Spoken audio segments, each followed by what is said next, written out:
Hello and welcome everyone. कैसे हो आप सब? आई होप आप सब अच्छे होंगे और अपनी तैयारी में लगे होंगे। अब तैयारी में लगना भी बहुत ज़रूरी है क्योंकि हमारे पास समय बहुत कम है। आज हम बात करने वाले हैं कृषि पर्यवेक्षक के बारे में। और कृषि पर्यवेक्षक में हमारे पास अगर टोटल समय की बात करें कि कितना लेफ्ट है, कितना बचा हुआ है, तो मोटा मोटी हमारे पास 50 दिन का समय बचा हुआ है। तो इन दिनों को हम बहुत अच्छे से यूटिलाइज करेंगे। हालांकि बीच में फेस्टिवल भी है, कल और परसों होली भी है। तो सबसे पहले आप सबको होली की बहुत सारी शुभकामनाएं। फेस्टिवल को भी एंजॉय कीजिए और साथ में ये भी हमें याद रखना है कि हमारा एग्ज़ाम भी है, यानी कि जंग भी लड़ने जाना है। तो ऐसा ना हो कि आप सिर्फ उसी में इन्वॉल्व हो जाए और उनको आपको पता ही ना चले कि हमें जंग भी लड़ना है। दूसरी चीज़ ये है कि आप जीके जीएस पोर्शन आपने क्लियर कर लिया होगा। आपने हिंदी पोर्शन क्लियर कर लिया होगा, चूंकि आप जितना एग्रीकल्चर का वेटेज दोगे उससे कई ज़्यादा गुना आपको जीके जीएस का वेटेज देना पड़ेगा। क्योंकि एग्रीकल्चर वाले के लिए थोड़ा जीके जीएस ऐसा होता है जैसे कि पहली बार देख रहा है, पहली बार फेस कर रहा है। आज जो हम सेशन में डिस्कशन करेंगे इसमें हम काऊ ब्रीड के बारे में डिस्कशन करेंगे। अगर हम बात करें तो हिंदी का 15 नंबर है, मतलब 15 क्वेश्चन है, नंबर तो 45 हो गया। वहीं अगर हम बात करें तो 25 क्वेश्चन हमारा आर्ट का है और उसके साथ साथ कल्चरल का है। फिर अगर हम बात करें तो हमारे पास क्या बच जाएगा, हमारे पास बच जाएगा एग्रीकल्चर, जो 60 नंबर का 60 क्वेश्चन आता है यहाँ से। 60 क्वेश्चन को भी अगर हम डिवाइड करते हैं तो तीन तीन पार्टों में 3 भागों में डिवाइड करेंगे। एग्रोनॉमी का अलग, हॉर्टिकल्चर का अलग और हमें एनिमल हस्बेंड्री का अलग। एनिमल हस्बेंड्री इंपॉर्टेंट है, हालांकि हॉर्टिकल्चर भी इंपॉर्टेंट है हमारे पास। कह सकते हैं कि एग्रोनॉमी इंपॉर्टेंट है, तीनों इक्वल ही है। उसमें भी ब्रीड से क्वेश्चन पूछने की काफ़ी ज़्यादा संभावना होती है। और ब्रीड्स में सिर्फ हम उसी पॉइंट को टच करते हुए चलेंगे जो एग्जाम पर्सपेक्टिव से इम्पोर्टेंट है। और हालांकि एग्जाम में देखा भी गया है कि यहाँ से बहुत सारा क्वेश्चन भी पूछे जाते हैं। और दूसरी बात यह है कि सिर्फ हम उसी पॉइंट को पढ़ेंगे जो पॉइंट एग्जाम में आ जाते हैं। ना कि कोई रामायण पढ़ने बैठ जाएंगे कि सारा चीज़ हम पढ़ना है, सारी चीज़ को समझना है, ऐसा नहीं करेंगे। हाँ, वो चीज़ें ज़रूर पढ़ेंगे जो एग्जाम पर्सपेक्टिव से है, यानी कि हम कह सकते हैं कि लास्ट टाइम के लिए आपका एक रिवीजन सेशन हो सकता है। कोई मैराथन नहीं है, मुश्किल से मुश्किल 1 घंटे का आपका लेक्चर होगा। इसमें हम कोशिश करेंगे कि एक दिन में काउ पीरियड समाप्त कर दें। लेक्चर अगर छोटा भी है तो कोई दिक्कत नहीं है। आप खाना खाते समय या फिर टहलते समय, जब आप मॉर्निंग वॉक करते हो उस समय भी आप ईयरफोन हेडफोन लगाकर देख सकते हैं। देखिए, हम बात करेंगे काउ ब्रीड के बारे में। सबसे पहले तो जनरल इंट्रोडक्शन समझेंगे, इंस्टीट्यूट के बारे में समझेंगे, ब्रीड्स के मार्फोलॉजी मतलब उसके इंट्रोडक्शन के बारे में समझेंगे, उससे रिगार्डिंग अनदर नेम के बारे में समझेंगे, उसके यूटिलाइजेशन के बारे में समझेंगे, कार्विंग और इंटर कार्विंग क्या होता है इसके बारे में समझेंगे। कुल मिला के अगर हम बात करें तो एग्जाम पर्सपेक्टिव से इंपॉर्टेंट पॉइंटों को सिर्फ हम डिस्कशन करेंगे जो इम्पोर्टेंट होगा, जो एग्जाम पर ओरिएंटेड होगा। ऐसा नहीं होगा कि एग्जाम से बाहर हम बातें करना स्टार्ट कर चुके हैं। और हम सिलेबस के अकॉर्डिंग पढ़ेंगे, ठीक है? इस बात को थोड़ा सा ध्यान रखिएगा। अगर हम बात करें तो इसमें हम कौन कौन से ब्रीड पढ़ेंगे एक बार आपको बता देते हैं, कि ताकि आपके पास एक रोड मैप हो जाए और आपको पता चल जाए कि पूरे सेशन के दौरान में हम ये चीज़ें पढ़ने वाले हैं। देखो, अगर हम बात करें तो सबसे पहले तो हम गिर के बारे में पढ़ेंगे। सबसे पहले उसके बाद सेकेंड बात करें तो साहिवाल के बारे में पढ़ेंगे। फिर हम बात करें तो राठी के बारे में पढ़ेंगे। फिर हम एचएफ के बारे में बात करेंगे।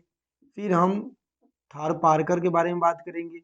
और फिर हम लास्ट के इसके बारे में बात कर लेंगे, तो जर्सी के बारे में बात कर लेंगे, जो हमारा अकॉर्डिंग टू सब्जेक्ट है, अकॉर्डिंग टू सिलेबस है, सिलेबस के अकॉर्डिंग ये दिया हुआ है। ठीक है, इस बात को ध्यान रखिएगा।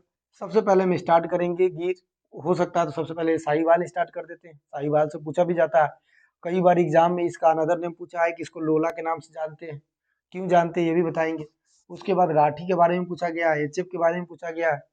तो ये सारी डिस्कशन हम इसके दौरान करने वाले हैं। उससे पहले हमें थोड़ा सा काऊ का इंट्रोडक्शन पार्ट थोड़ी सी क्लियर करना होगा, कि आखिर काऊ का इंट्रोडक्शन पार्ट क्या है और कितने हमारे पास ब्रीड है। इस चीज़ को भी हमें नॉलेज होनी चाहिए, क्योंकि एग्जाम पर्सपेक्टिव से ये पूछ सकता है। देखो, मैंने आपसे एक ही चीज़ कहा है कि हम सिर्फ वही पढ़ेंगे जो एग्जाम में आएगा। अगर ब्रीड से क्वेश्चन बना, उसमें भी काऊ से क्वेश्चन बना, उसमें भी साहिवाल से क्वेश्चन बना, दैट मीन्स यहाँ से आपको देखने को जरूर मिलेगा। ठीक है, इस बात को थोड़ा ध्यान रखिएगा। अब जनरल इंट्रोडक्शन की अगर हम बात करें तो हम क्या जानते हैं? हम जानते हैं कि कोई भी ब्रीड कैसे पता चलता है कि हमारे पास कितना है, कौन बताएगा, कोई ना कोई ऑर्गेनाइजेशन होगा। तो अभी तक हमारे पास 53 यानी कि 53 ब्रीड है। कितने ब्रीड है? 53 ब्रीड है काऊ का। कौन बताता है? तो अकॉर्डिंग टू NBAGR। क्या है जी NBAGR? तो N फॉर नेशनल, इस पॉइंट को लिख लीजिएगा, bureau of animal genetics resources. ठीक है। अगर इसके एस्टेब्लिशमेंट ईयर की बात करें, कभी कभी पूछ लिया जाएगा, एस्टेब्लिशमेंट ईयर की अगर हम बात करते हैं तो 19 हमारे पास कितना हो जाएगा? 1984 हो जाएगा। ये कहाँ पे हुआ था? तो बेंगलोर में हुआ था। फिर इसको 1945 में, 1985 में, 1985, 1984, 1985 में इसको करनाल हरियाणा शिफ्ट कर दिया गया। इस बात को थोड़ा सा ध्यान रख लेंगे, ठीक है। NBAGR की अगर हम बात करें तो ये ICR का इंस्टीट्यूट है, यानी कि ICR के अंतर्गत आता है। तो इस बात को याद रखेंगे। हमारे पास टोटल कितना है? 53 ब्रीड है।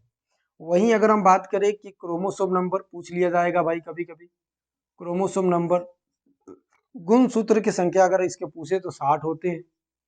वहीं अगर आपसे पूछ ले कि BN यानी कि बोटनिकल नेम क्या होगा? बोटनिकल तो नहीं कह सकते, यहाँ पे हम जूलॉजिकल नेम कहें तो काफी अच्छा होगा, क्योंकि बोटनिकल नेम तो हम वनस्पति के लिए पढ़ते हैं।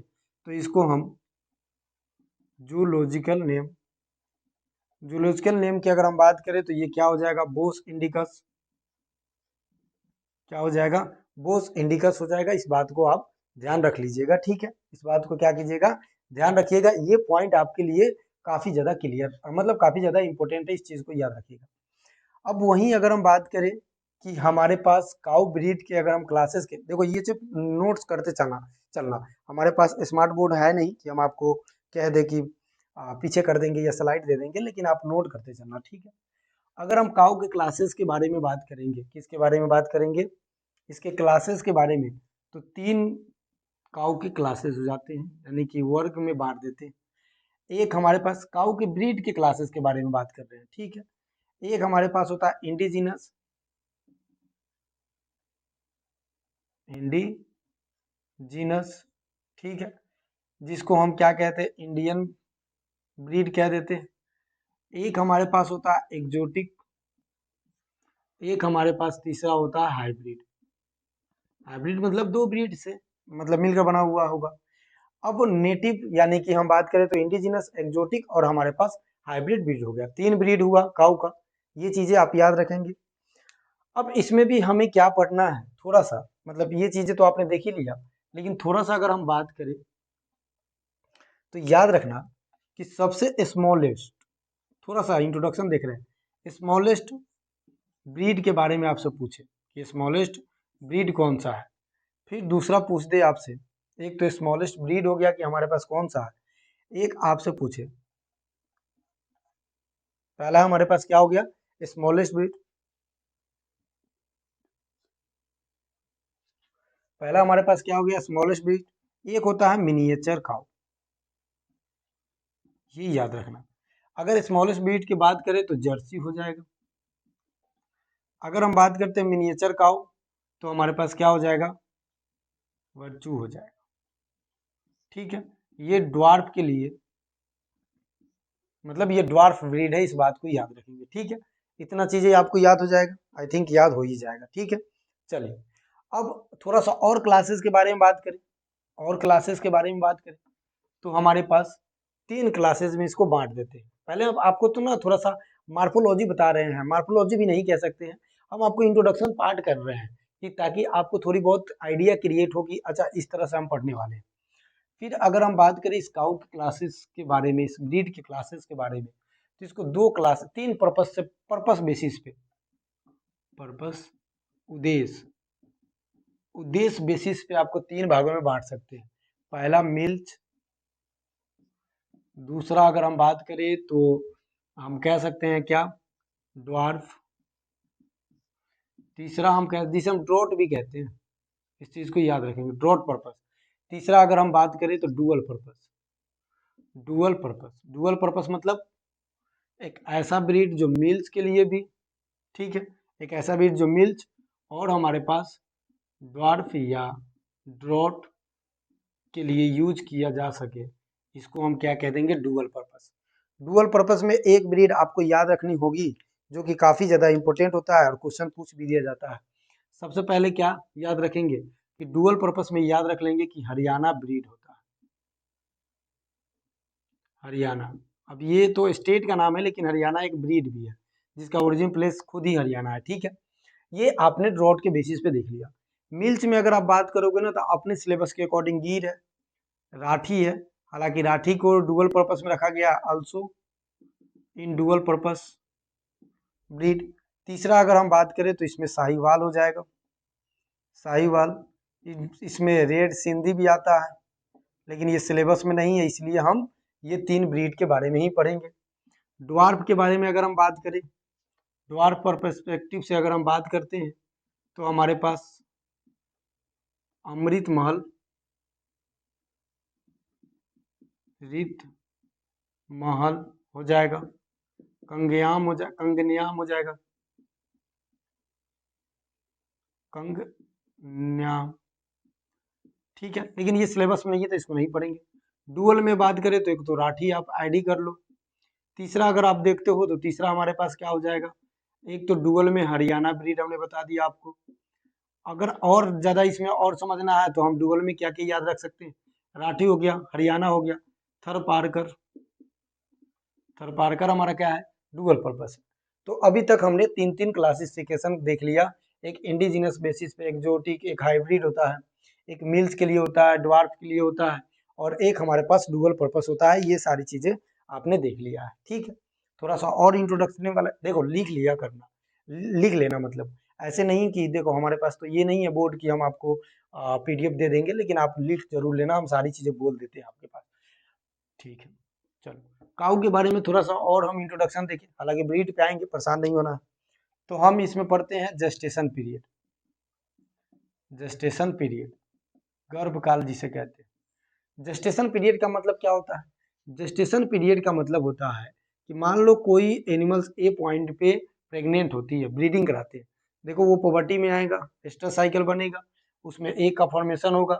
अब जैसे ही एक का फॉर्मेशन होगा उसके साथ ब्रीडिंग कराएंगे, ब्रीडिंग कराने के बाद जब ये प्रेग्नेंट हो गई, प्रेग्नेंट हो गई, उस समय से लेकर जब तक ये बात यानी कि बच्चे का जन्म नहीं दे देती है, जन्म देने से पहले का जो हमारे पास समय होता है और जो ड्यूरेशन होता है, उसको हम कहते हैं जेस्टेशन पीरियड। इस पीरियड को क्या दे देंगे, नाम दे देंगे जी, तो जेस्टेशन जीपी के नाम से, जेस्टेशन पीरियड के नाम से। सबसे हाईएस्ट अगर आपसे पूछे कि जेस्टेशन पीरियड किसका होता है, जीएस लिख देते हैं, ठीक है, जीपी लिख देते हैं, जेस्टेशन पीरियड लिख लो, नाम भी लिख लो, जेस्टेशन पीरियड। सबसे ज्यादा अगर जेस्टेशन पीरियड पूछे तो 390 से 410 किसका होता है जी, तो ये होता है कैमल का। सबसे कम पूछे तो याद रखेंगे पिग या स्वाइन का, कितना होता है 114 डेज, ठीक है। तो फिर काऊ का बता दीजिए, तो दोनों याद रख लो। काऊ के बारे में पूछे जेस्टेशन पीरियड तो 280 प्लस माइनस 5 कर लेंगे। वहीं अगर आपसे पूछे बुफैलो के बारे में तो याद रख लेंगे 200, 200 कह रहे हैं, 310 प्लस माइनस 5 कर लेंगे। चलो जेस्टेशन पीरियड देख ही रहे हैं तो सबको बता देते हैं। गोट का अगर हम बात करें तो 151 से 152 हो जाता है, प्लस माइनस 5 कर लेंगे, इतना तो हो जाएगा आप सबसे, ठीक है। सीप बच गया, तो सीप को क्यों छोड़े, सीप को अगर हम याद रखना चाहें तो 147 प्लस माइनस 5 कर, ये हमारा जेस्टेशन पीरियड हो गया। काऊ का कितना हो जाएगा, तो 280 प्लस माइनस जेस्टेशन पीरियड याद रख लेंगे। अच्छा, इसके एस्ट्रस साइकिल के बारे में बात करें, एस्ट्रस साइकिल के बारे में अगर आप बात करें तो एस्ट्रस साइकिल याद रखेंगे 21 दिन का होता है, ऑल्सो काऊ एंड बुफैलो का भी 21 दिन का ही होगा, इस बात को याद रखेंगे। कैमल का भी 21 दिन का होता है, इस चीज को याद रख लेंगे, ठीक है। इस बात को याद रख लेंगे कि इसका एस्ट्रस पीरियड काऊ और बुफैलो का 21 दिन का ही होता है। ये तो हमने जनरल इंट्रोडक्शन समझ लिया भैया, कि जो भी हमारे पास था वो जनरल इंट्रोडक्शन आपको आ गया होगा। ठीक है, चलिए अब हम समझ लेते हैं किसके बारे में। अब हम आते हैं डायरेक्ट ब्रीड के बारे में कि कौन ब्रीड हम पढ़ने वाले हैं।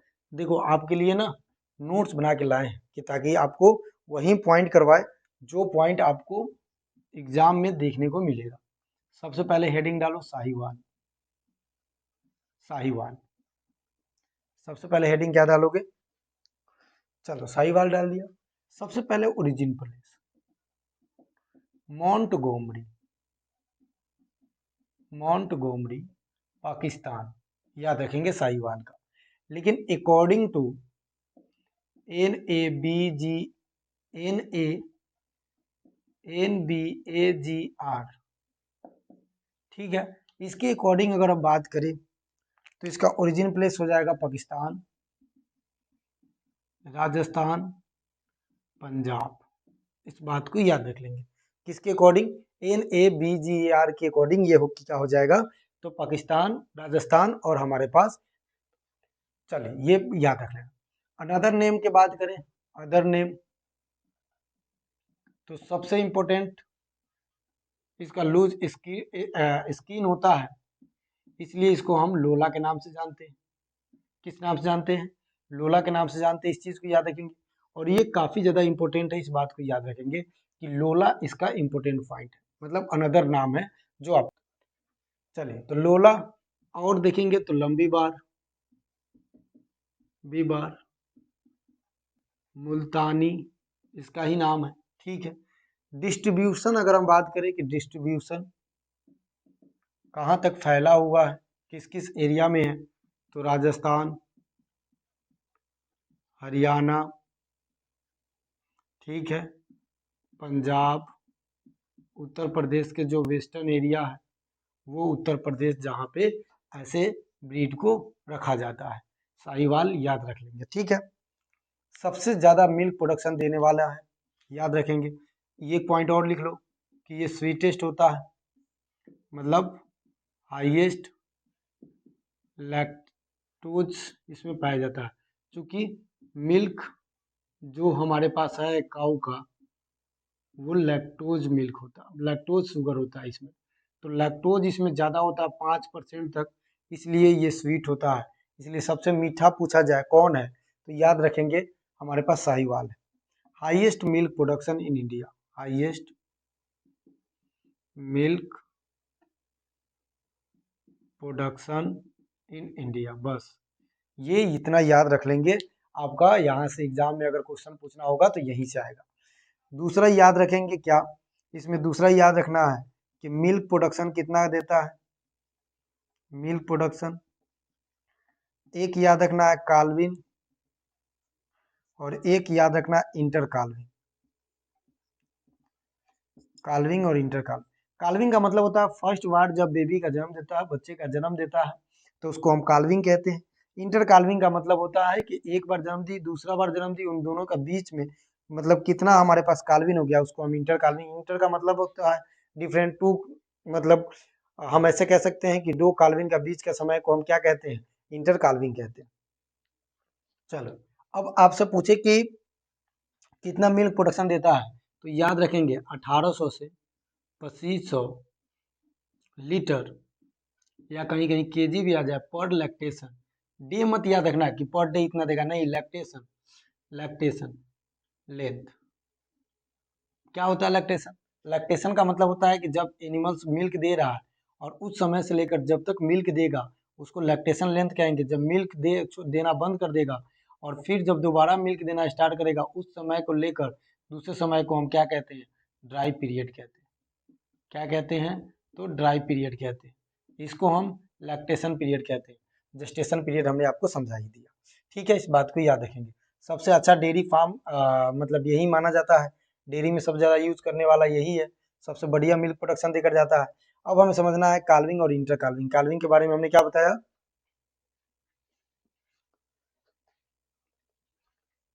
चलिए काल्विंग के बारे में बात करें तो ये 37 से 48 मंथ, मतलब 37 से 48 मंथ का हो जाएगा तो पहली बार वो बेबी का जन्म देगा। इस बात को याद रखेंगे। कितना हो जाएगा? तो हम याद रख लेंगे कितना, 37 से 48 मंथ, तभी जाकर एक नए बेबी का जन्म देगा। अगर हम बात करें इंटर काल्विन का, तो 430 से 550 डेज। इस बात को याद रखेंगे, 430 से 550 या फिर 580, एग्जैक्ट डेट आप लिख लीजिए 580। इतना पॉइंट अगर आपको याद है, देन आपको ज़्यादा इधर उधर माथापेची करने की आवश्यकता नहीं। एक ब्रीड हमारा समाप्त हो गया। आई होप कि आपको समझ में आया होगा पहला ब्रीड हमारा क्या था। ठीक है, अब दूसरा ब्रीड हेडिंग डालिए, गिर के बारे में पढ़ते हैं। देखो एक बार रिपीट कर देते हैं। साहिवाल मिल्क प्रोडक्शन बहुत अच्छा देता है, लैक्टोज इसमें ज़्यादा होता है, इसलिए इसे स्वीट कहते हैं, स्वीट मिल्क कहते हैं इसका। ओरिजिन प्लेस क्या हो जाएगा, Montgomery Pakistan. According to NBAGR national bureau animal genetic resource, जो कहाँ पे है, तो अभी करनाल में है, पहले बेंगलोर में हुआ करता था, 1984 में 85 में शिफ्ट कर दिया गया। पीके राजस्थान, पीके घेर है पाकिस्तान, राजस्थान, उसके बाद पंजाब, ये इनके अकॉर्डिंग बताया गया है। अगर हम बात करें कि अदर नेम, तो लूज स्किन इसका होता है, इसलिए हम इसको लोला कहते हैं, और लंबी बार होता है, नाम होता है, और उसके साथ साथ मुल्तानी नाम होता है। डिस्ट्रीब्यूशन राजस्थान, हरियाणा, पंजाब, उत्तर प्रदेश, वो भी कौन सा, वेस्टर्न उत्तर प्रदेश। स्वीट होता है, चूंकि इसमें लैक्टेशन ज़्यादा होता है, तो याद रख लेंगे। ठीक है, एक फैक्ट, प्रोटीन याद रख लेंगे, प्रोटीन कह रहे हैं, फैट याद रख लेंगे, 4.3 से लेकर 6 के एवरेज में होता है। ठीक, हाईएस्ट मिल्क प्रोडक्शन है, मिल्क प्रोडक्शन कितना है, तो 1800 से 2500, इस बात को जरूर याद रखिएगा। पर लैक्टेशन, लेकिन याद ये भी रखना है, क्या याद रखना है, कि अगर आपसे पूछ ले NAB, हमेशा NBAGR के अनुसार कितना है, तो याद रखिएगा 1400 से लेकर 2500 पर लैक्टेशन। कितना है, 1400 से 2500। काल्विन के बात करें तो 37 मंथ के बाद करेगा। इंटर काल्विन के बात करें तो 430 से 580 डे। ये साहिवाल का डिस्ट्रीब्यूशन हो गया, मतलब करेक्टर हो गया। ये अगर आपको याद है, डेट मीन्स आपको सारी चीजें साहिवाल के बारे में पता है। अब हेडिंग डालिए गिर। क्या हेडिंग डालेंगे, गिर के बारे में। फिर गिर में उतना ही पढ़ेंगे जितना इसमें हमने पढ़ा है। ठीक है, ज़्यादा इधर उधर की बातें हम समझने का कोई प्रयास नहीं करेंगे। सबसे पहले ओरिजिन प्लेस, क्या पढ़ेंगे, ओरिजिन प्लेस। ठीक है, दूसरा पढ़ेंगे डिस्ट्रीब्यूशन, पॉइंट पहले लिख देता हूँ। डिस्ट्रीब्यूशन के बाद में अदर कैरेक्टर के बारे में हम बात करेंगे। ठीक है,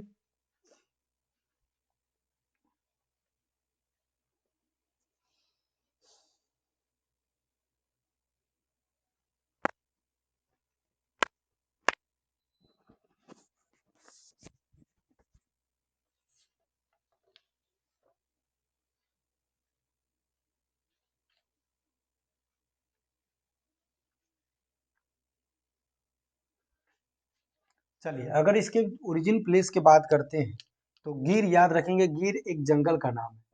गिर फॉरेस्ट ऑफ काठियावाड़, काठियावाड़ गुजरात। गुजरात में काठियावाड़ी डिस्ट्रिक्ट है, मतलब काठियावाड़ी जंगल है, वहाँ इसका ओरिजिन प्लेस हुआ था।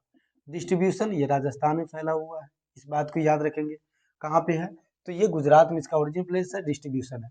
ये second most dairy animals after Sahiwal. Sahiwal के बाद अगर कोई है तो वो कौन है, तो ये याद रखेंगे गिर है, जो हमें अच्छा खासा प्रोडक्शन देकर जाता है। अदर नेम बहुत जरूरी है। अदर नेम, अदर नेम में याद रखेंगे क्या, एक तो काठियावाड़ी। ठीक है, ठीक है, काठियावाड़ी याद रख लेंगे। सोरती, सोरती इसका नाम है। भादावरी, अच्छा भदावरी किसका ब्रीड है, आप लोग चैट बॉक्स में जरूर बता के जाना, चैट बॉक्स में। ठीक है, अनदर नेम भी हो गया। अब इसमें समझते हैं अनदर नेम। अच्छा, इसका कैरेक्टर के बारे में, कैरेक्टर, कैरेक्टर के बारे में बात करें तो बहुत आसान है। कैरेक्टर के बारे में याद रखेंगे, हाफ मून अपीयरेंस हो जाते, मतलब इस तरह से इसका सींग बन जाता। ठीक है, चांद की तरह। दूसरी अगर हम बात करें हाफ मून अपीयरेंस, इसका जो कह सकते हैं, इसका जो आई होता है, इसका जो आई होता है वो कैसा होता है, यानी कि इसका जो ईयर होता है, कान जिसे कहते हैं, कान कैसा होता है, तो leaf like structure, leaf like structure, leaf like structure संरचना कैसा होता है? तो पत्तियों के जैसा, पत्तियों के जैसा क्या होता है? संरचना होता है। तो गिर के बारे में ये याद रखेंगे। लास्ट पॉइंट, प्रोडक्शन, प्रोडक्टिविटी खैर, प्रोडक्शन, काल्विंग,